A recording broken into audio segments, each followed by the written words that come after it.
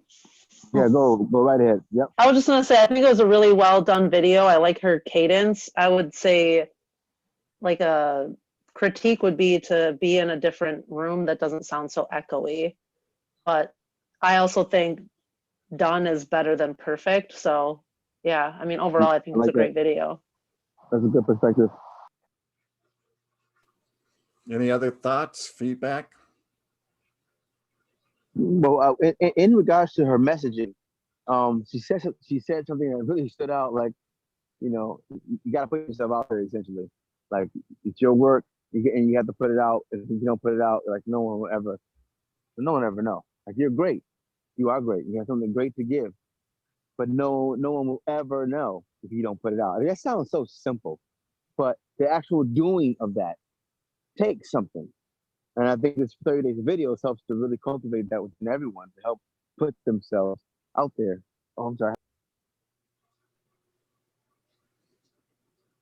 Definitely. Definitely. Was I talking at all? Because was Yes, my mic on? we heard you. We heard you. Okay. Thank you. I thought I was talking the whole We're time just to myself. taking it all in, Thank Rob. Just taking it Thank all you. in that you're sharing. All Thank you. right. Any other comments before I move on to the next one? If I can move on to the next one. How do I get rid of this?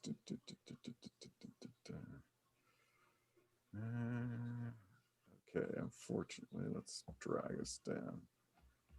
Maybe if I do that, then I can get. Okay, let's see, which one is this one?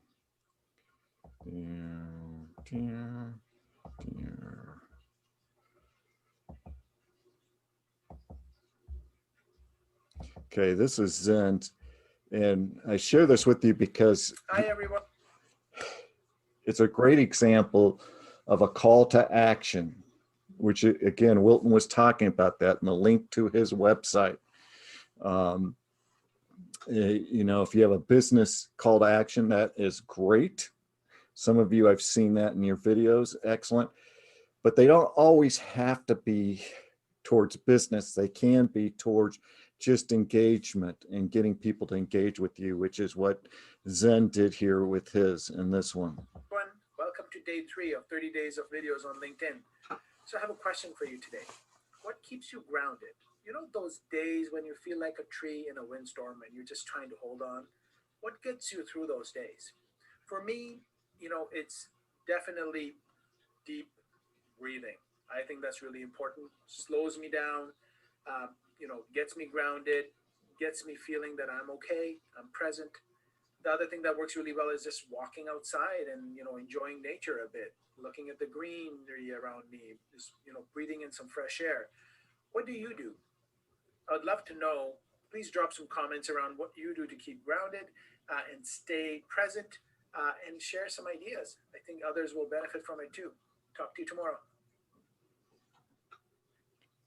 So it's a great example of call to action. Any other comments or feedback on this?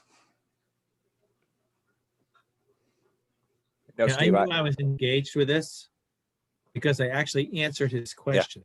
Yeah. Steve, I did the same thing. He has me engaged. I got to answer the question. Me too. He was hugely successful. And these type of videos will help generate engagement. Now, the one piece of feedback I gave to him on this for all of you to think about is oftentimes you can get even more engagement by asking for one word. Like, what's the key characteristic for leadership? What's the one word that represents an activity that keeps you grounded? In his case, it might have been breathing or walking. When it's that simple, you'll get a lot of people, boom, boom, boom, boom, putting those responses in there and prompting engagement, and other people will build upon that. Junaid, I love your pictures. I look over there. It's like this beautiful guy smiling at me like, oh yeah, you're doing a good job, Steve. Okay, let's see. I'm gonna minimize this down again. This one is a little bit longer one, but I think she really connected with a key topic. And this is Sandra.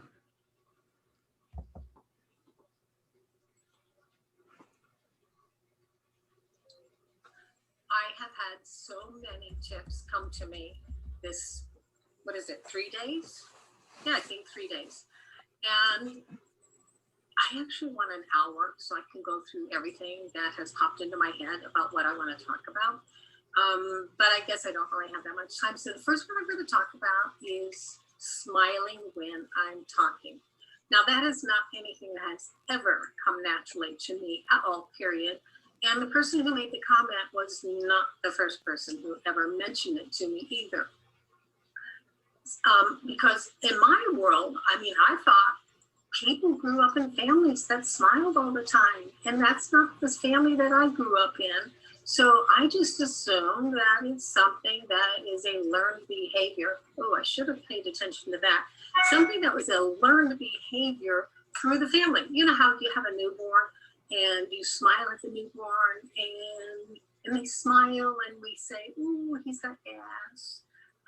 But they're doing it because these muscles still work regardless, whether anything's funny happening or whatever it is, that baby is still going to smile if you're smiling at it.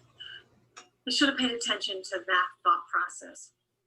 But Steve also made a comment and he said he suspected that I was, I think in strength scopes, I think that's what it might be called, but that I'm a learner. So what did I do? I Googled it and I looked it up and yes, I am. And Steve, just so you know, instead of calling it a learner, you should call it a Sandra because it was me all the way, totally, everything was me. So he told me to Google that. And when this person made a comment about not smiling, and of course she was not the last person who had ever said that to me, I decided, well, I'll just Google this and I'll see how to smile while talking. And I was shocked to find that there's actually YouTubes on this. There's a person named Andy Andrews, and he did this YouTube on smiling, and he said the most amazing thing that was truly eye-opening. He said the vast majority of people had to learn how to smile while talking. So I'm not the only one who has to learn how to do this. And that was like, wow, really? You don't have to grow up in a family that smiles? You actually can do this by learning how to do it?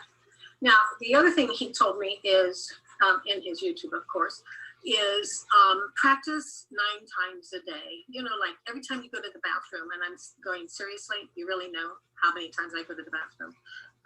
So he said, so 9 times a day. So 10 seconds every time you are in the bathroom. But he also said he could teach me how to juggle in about 15 minutes. So I thought, well, heck, if he could teach me how to juggle in 15 minutes, he could probably teach me how to smile while I'm talking. And so maybe he knows what he's talking about. So let me see, what did he say? Okay, practice. I need to raise my eyebrows. And I am to, let's see, raise the corners of my mouth up. So when I'm talking to you, and put my shoulders back.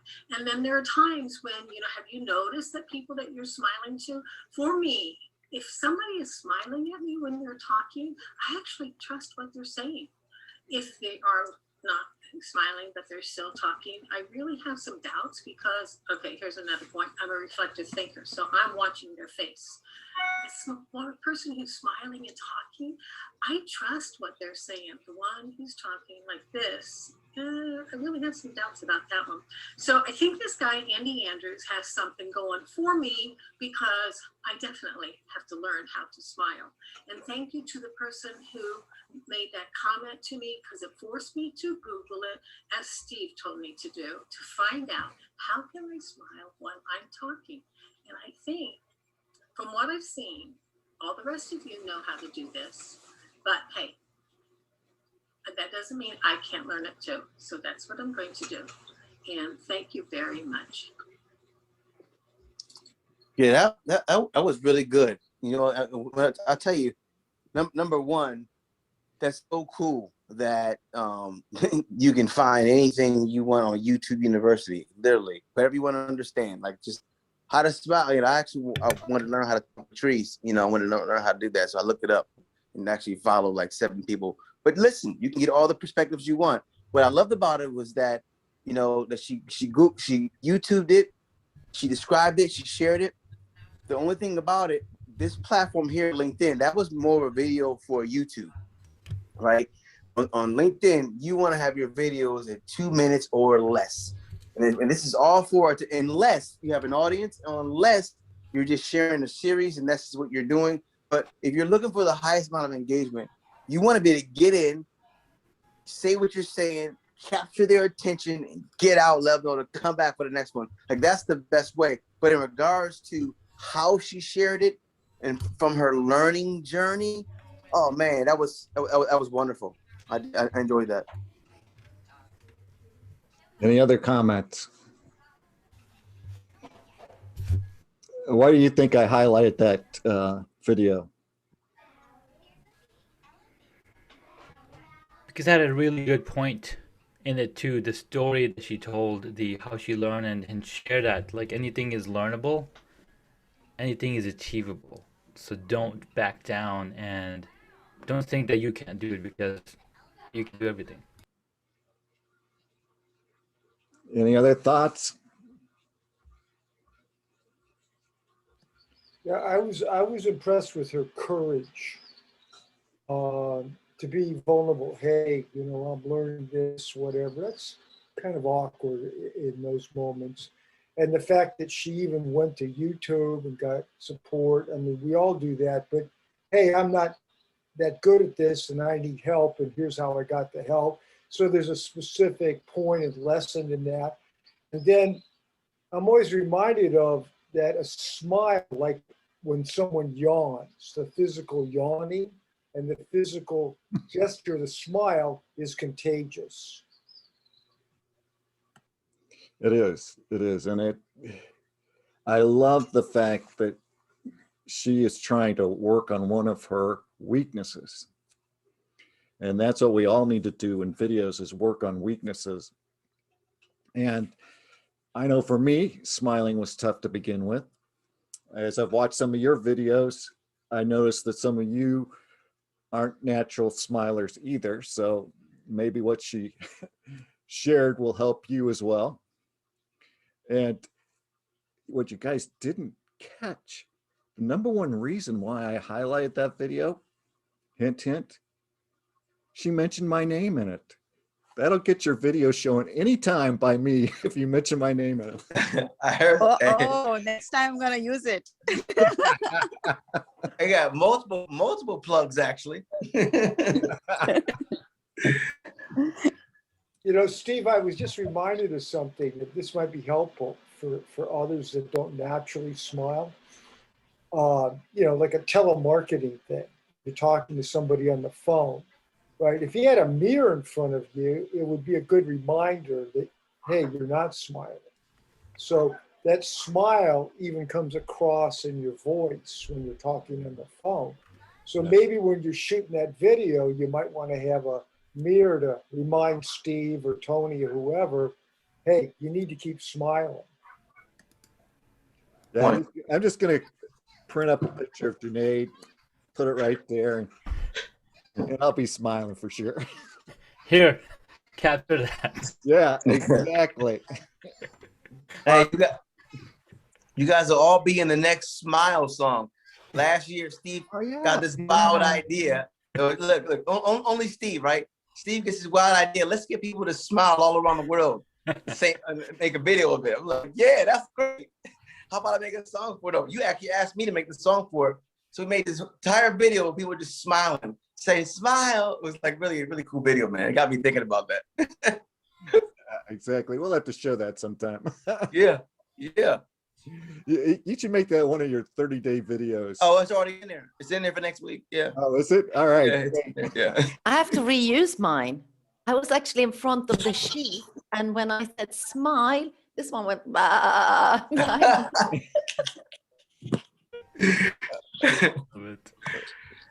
Oh, that's good.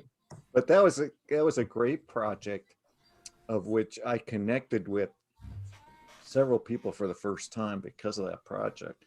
Collaboration can help you build bridges to people. Oh yeah. So we are coming up to the top of the hour. Is there anything else anybody else wants to ask or comment?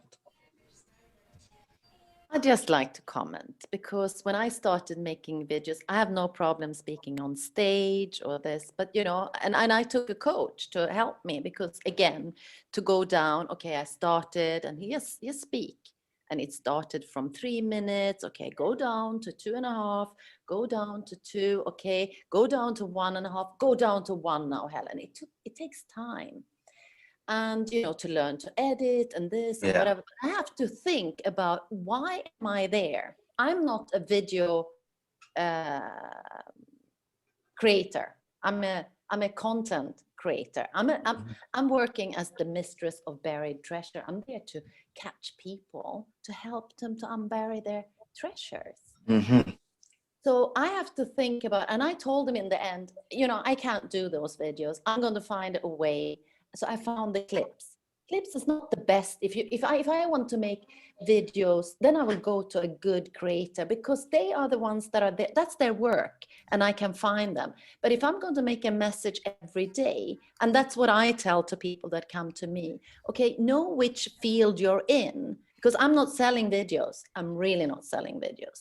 I know sound and voice is really important, and the light.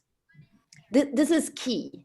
And and the subtitles, because I had one time a woman who was deaf. She came and she commented, and we started chatting.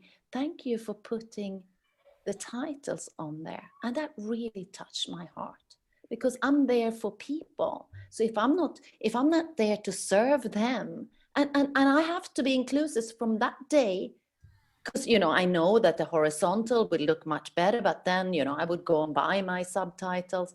So then I thought, okay, I just have to get my videos out there and do it the best way I can.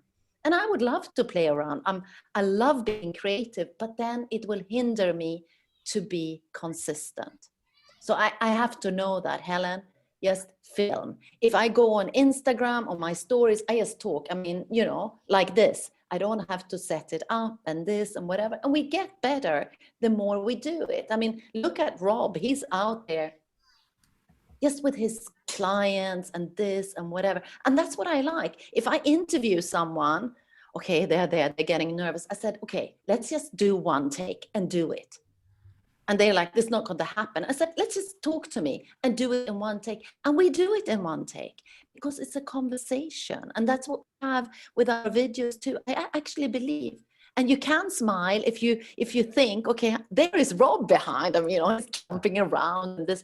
You always have a smile. You always have a smile, because you're having a conversation with the people. Again, that works for some of us. I mean, you were the kind of coach too, I think. So that works as us, because we need to connect. But then my outros, I ask somebody who makes videos, could you please make me an outro? I can do it myself too, but it would take me much longer. And that's what he would do. And I think, if we collaborate with each one here on LinkedIn, that's how we grow, all of us. Mm-hmm. Mm-hmm. Great point. Great point. That is how we grow. Mm-hmm. Collaboration is the key. I believe we're born to create and co-create. Create and co-create. Find yourself and then connect with others and continue to keep building. Thank you for that. Appreciate it. And Steve is really, really great with that. I mean, we connected, I think, like 1.5 years ago, 2 years, and he like, do you want to be part of my collaboration? Of course, I love it. That's how I grow, because that's a little bit, okay, what am I going to say? Where am I going to go? So I have to start to be creative, and that's what we can all do together. I mean, this group here is great. I tell everyone, I mean, we I don't know, part of you maybe go to masterminds, whatever. This is a great mastermind. We learn so much. And thank you, Steve, for getting on there and getting feedback on videos. I mean, it's so valuable. Yeah, that is. So valuable.